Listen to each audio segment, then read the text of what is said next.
बिस्मिल्लाहिर्रहमानिर्रहीम। अस्सलाम वालेकुम। आज की इस वीडियो के अंदर हम क्वेश्चन नंबर 2 के पार्ट 3 को सॉल्व करेंगे। हमारे पास सवाल कुछ इस तरीके का है, ax plus ln y equals to y plus b। सही, इसको हमने डिफरेंशियल इक्वेशन के अंदर कन्वर्ट करना है। हमारे पास दो कांस्टेंट है a और सॉरी यानी कि b और a। सही, जब दो कांस्टेंट होंगे हमारे पास तो हम इस इक्वेशन को दो दफा डिफरेंशिएट कराएंगे ताकि ये आर्बिट्ररी कांस्टेंट जो है खत्म हो जाए और हमारे पास एक्स वाई की फॉर्म में आंसर बचे। तो इसको सॉल्व करते हैं।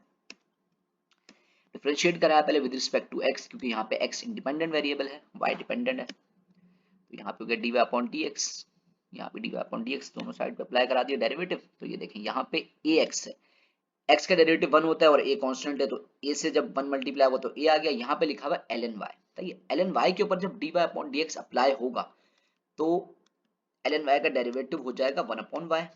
सही है, लेकिन यहाँ पे हमने derivative with respect to x लेना था, लेकिन हमने तो y के रिस्पेक्ट से डेरिवेटिव ले लिया, 1 अपॉन y लिख दिया, क्योंकि ln x का डेरिवेटिव होता है 1 अपॉन x, तो ln y का डेरिवेटिव क्या होगा 1 अपॉन y हो जाएगा।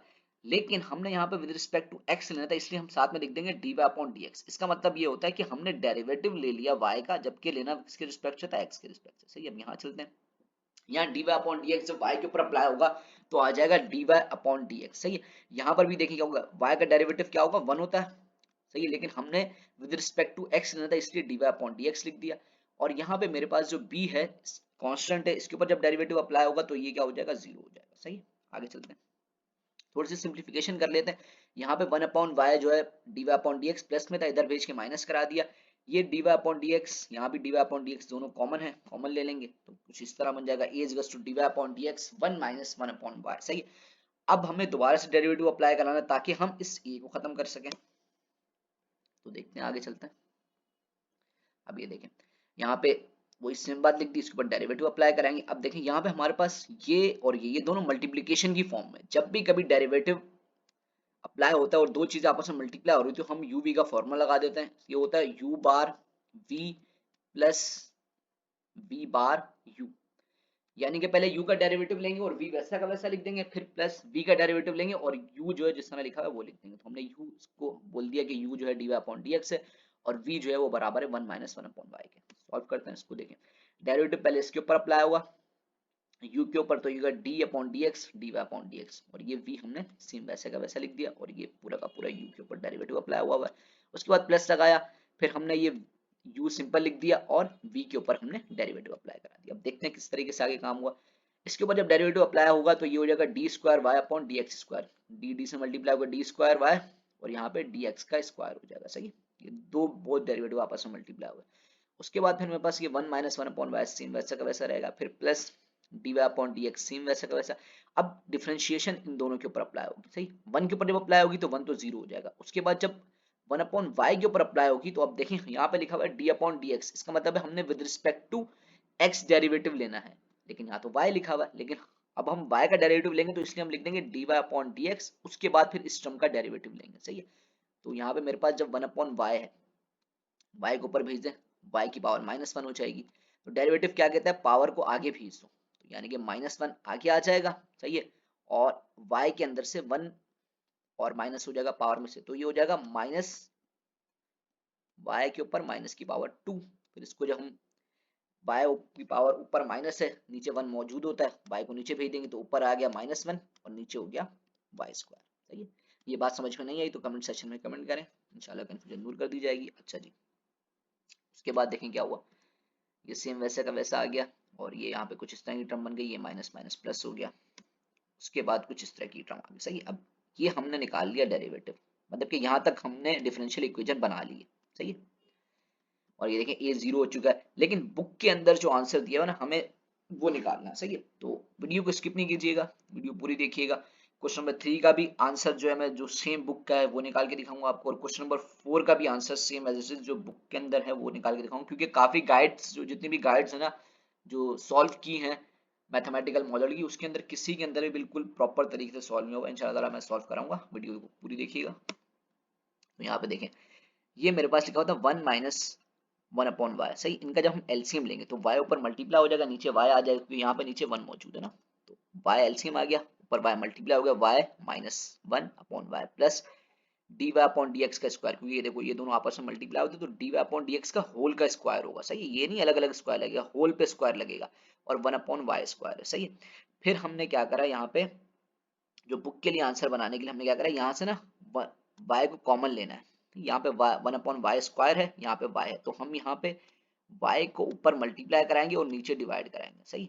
जब ऊपर मल्टीप्लाई कराएंगे तो क्या हो जाएगा, y स्क्वायर हो जाएगा, y से मल्टीप्लाई हो गया y स्क्वायर हो जाएगा, और ये हो जाएगा माइनस का y, ठीक हो गया। और उसके बाद नीचे मेरे पास क्या है, ये y इस y से मल्टीप्लाई होगा तो हो जाएगा y स्क्वायर, फिर हम ये वाला y स्क्वायर और ये वाला y square one upon Y square common लेंगे और जीरो से मल्टीप्लाई करा देंगे तो वो जीरो हो जाएगा, इसलिए हमारे पास ये इस तरीके का आंसर आ गया। होप समझ में आ गया होगा। चलते हैं अगले सवाल की जानिब। पार्ट 4 जो है हमारे पास, उसके अंदर देखें ए बी सी और डी चार मेरे पास आर्बिट्रली कांस्टेंट है, सही है। तो इसका मतलब क्या है कि इस इक्वेशन का मुझे 4 टाइम्स डेरिवेटिव लेना होगा। चलें इसको सॉल्व करते हैं। ये देखें, सबसे पहले फर्स्ट टाइम डेरिवेटिव ले लिया विद रिस्पेक्ट टू एक्स, यहाँ पे हो गया D Y upon D X और यहाँ लग गया डी अपॉन डी एक्स, सही। इसके ऊपर भी अप्लाई होगा डेरिवेटिव, इसके ऊपर भी डेरिवेटिव अप्लाई होगा, इनके ऊपर भी और इनके ऊपर भी, सही है। तो ये देखें यहाँ पे a की पावर ई एक्स है, सही है। ई एक्स का जो डेरिवेटिव होता है वो ई एक्स ही होता है, तो a ई एक्स सेम आ जाएगा, सही है। फिर प्लस ln x लिखा हुआ है b के साथ, b कांस्टेंट था, तो ln x का डेरिवेटिव क्या होता है, 1 अपॉन x होता है, सही है। 1 अपॉन x जब b से मल्टीप्लाई होगा तो ये हो जाएगा b अपॉन x। उसके बाद c के ऊपर जब डेरिवेटिव अप्लाई होगा तो c क्या हो जाएगा मेरे पास, जीरो, और जब d के ऊपर अप्लाई होगा तो d भी हो जाएगा जीरो, सही है। यहाँ पे c और d खत्म तो हो गए, लेकिन हमें 4 टाइम्स ही डेरिवेटिव लेना है क्योंकि हमारे पास 4 कांस्टेंट थे। उसके बाद दोबारा डेरिवेटिव लेंगे तो ये हो जाएगा a की पावर ई एक्स, फिर ये minus b upon x square. तो देखें ये b तो है, ये तो कांस्टेंट है ना, b मेरे पास कांस्टेंट है, हम डेरिवेटिव लेंगे 1 अपॉन एक्स का, तो 1 अपॉन एक्स का डेरिवेटिव क्या होता है, x की पावर को ऊपर भेज दें, x माइनस 1 हो जाएगा, माइनस 1 को आगे भेज दें, माइनस 1 माइनस 1 और x की पावर माइनस 1 में से 1 माइनस हो जाएगा। डेरिवेटिव यही कहता है ना कि पावर को आगे भेज दो और 1 पावर में से 1 माइनस कर दो, तो ये हो जाएगा माइनस 1 x की पावर माइनस 2। हमने माइनस 2 माइनस 1 ऊपर छोड़ दिया और इसको नीचे लेकर आ गए, सही है। तो ये इस तरीके से निकलता है डेरिवेटिव, तो यहाँ पे इसलिए हो गया माइनस का b अपॉन एक्स स्क्वायर, सही है। आगे चलेंगे तो आगे हो गया, यहाँ पे तीसरा डेरिवेटिव अप्लाई हो गया, तो a e x same, E x का डेरिवेटिव जितनी दफा भी ले लो वो ई एक्स ही रहता है, ई की पावर एक्स ना, फिर प्लस यहाँ पे हो जाएगा 2bx क्यूब, सही है। ये सेम इसी तरीके से डेरिवेटिव लेंगे 1 अपॉन एक्स स्क्वायर का, तो ये आ जाएगा।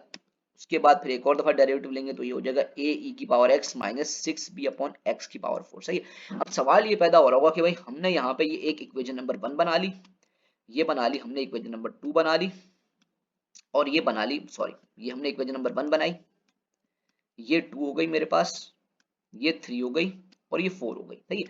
लेकिन काम हमारा कहीं पर भी नहीं बना क्योंकि ए और बी तो हर जगह पे मौजूद है भाई। अब क्या करा जाए, 4 दफा तो हमने डेरिवेटिव ले लिया लेकिन ए और बी तो खत्म होने का नाम ही नहीं ले रहे, तो इसके लिए हम यूज करेंगे एलिमिनेशन मेथड, यानी कि एलिमिनेशन जो मैट्रिक्स, आप मैट्रिक्स जिसने पढ़ी हुई है मैट्रिसेस, उसके अंदर ये टॉपिक होता है, देखने में किस तरीके से होता है। ये देखें भाई, एलिमिनेट करा देंगे ए और बी को हम फ्रॉम इक्वेशन 2, 3 और 4 से, सही है। तो हम क्या करेंगे, जो इक्वेशन नंबर 2 थी, पीछे देख लीजिएगा वीडियो के अंदर, पीछे स्किप करके थोड़ी सी पीछे वीडियो लेके जाकर देख लीजिएगा कि भाई जो हमारे पास जो इक्वेशन नंबर 2 थी वो क्या थी, D square Y upon D X square, और उसके बाद मेरे पास ए ई एक्स लिखा होता है, लेकिन हम ए को एलिमिनेट करा के सिर्फ ई एक्स लिख देंगे, उसके बाद माइनस 1 अपॉन एक्स स्क्वायर लिख देंगे। यहाँ पे मेरे पास था minus B upon x square, लेकिन हम बी को एलिमिनेट कर देंगे, इसी तरीके से नीचे वाली टर्म्स के साथ करेंगे, तो इस तरीके से हम लिख देंगे इसको। उसके बाद हम यहाँ देख रहे हैं कि ई एक्स जो है कॉमन आ रहा है, ई एक्स को कॉमन ले लेंगे, और यहाँ से मेरे पास क्या कॉमन आ रहा है, 1 अपॉन एक्स स्क्वायर यहाँ भी मौजूद है, 1 अपॉन एक्स स्क्वायर यहाँ भी मौजूद है, और 1 अपॉन एक्स स्क्वायर यहाँ भी मौजूद है, तो हम कॉमन ले लेंगे ई की पावर एक्स को और 1 अपॉन एक्स स्क्वायर को। तो यहाँ देखें बाहर कॉमन ले लिया हमने इनको, बाकी अंदर कुछ इस तरह की टर्म बनी। अब हम इसको डिटर्मिनेंट की फॉर्म में, जिस तरीके से डिटर्मिनेंट सॉल्व करते थे ना मैट्रिसेस के अंदर 3/3 का डिटर्मिनेंट, उस तरीके से सॉल्व करेंगे। तो ये देखें, पहले हम इसको लेंगे, यहाँ से ये गया और ये कर देंगे हम AD माइनस BC का फॉर्मूला लगा देंगे। तो ये देखें, ये मैंने कर दिया AD, ये माइनस लगा के मैंने BC कर दिया। उसके बाद फिर इस टर्म को लेंगे, यहाँ से ये जाएगा और कुछ यूं हो जाएगा, फिर ये यहाँ से AD माइनस BC का फॉर्मूला लगा देंगे और सेकंड टर्म के साथ माइनस रखता है, फिर थर्ड टर्म के साथ भी हम यही काम करेंगे, तो कुछ इस तरह की टर्म आ जाएगी, सही है। ये भी मैंने ये A को D से मल्टीप्लाई करा, फिर माइनस लगा के B को C से मल्टीप्लाई करा, सही है। आगे चलते हैं, वीडियो थोड़ी सी लंबी हो रही है लेकिन आपको सेम एज बुक का आंसर मिलेगा और स्टेप बाय स्टेप समझाया जाएगा, सही है। तो ये सेम वही जो हमने पीछे करा था वो दोबारा से मैंने यहाँ पे लिख दिया। अब इसकी थोड़ी सी सिंप्लीफिकेशन कर लेते हैं। सिंप्लीफिकेशन किस तरीके की हुई हुई यहाँ पे आ गया था मेरे पास माइनस का 6 अपॉन एक्स स्क्वायर, माइनस का 6 अपॉन एक्स स्क्वायर आ गया था मेरे पास, और उसके बाद ये माइनस लगा के 2 अपॉन एक्स आ गया था।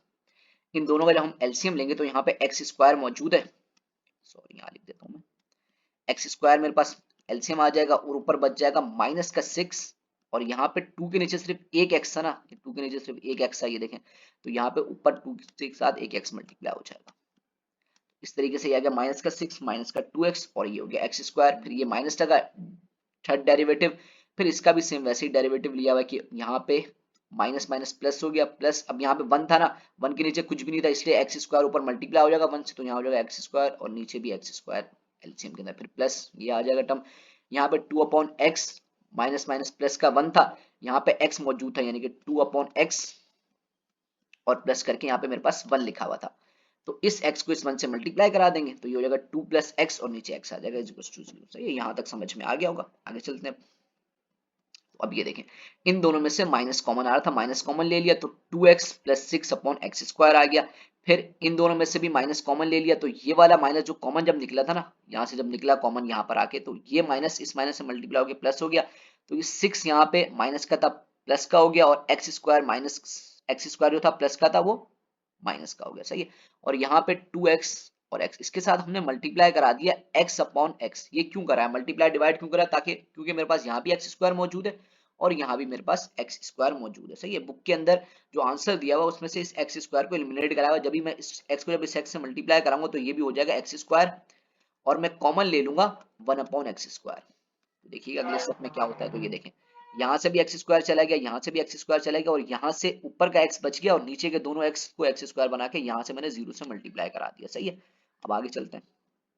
तो ये देखें ये पूरी की पूरी टर्म जो है इक्वल टू के उधर चली जाएगी, यानी कि D square Y upon D X square plus 2x plus 6 इधर आके प्लस का हो गया, ये प्लस का था इधर आके माइनस का हो गया, और ये सेम एज इट इज यानी कि x 2 प्लस एक्स और 4 डेरिवेटिव। सही है, सेम बुक के अंदर ये आंसर है।